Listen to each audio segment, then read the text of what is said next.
జీవితమొక పయనమని గమ్యము తెలియదని తెలిసిన ఈ మనిషి పయనమాగదు.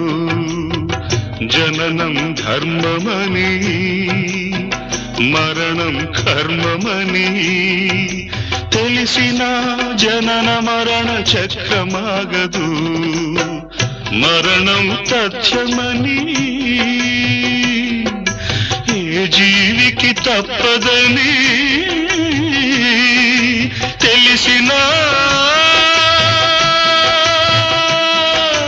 ఈ మనిషి తపనాగదు.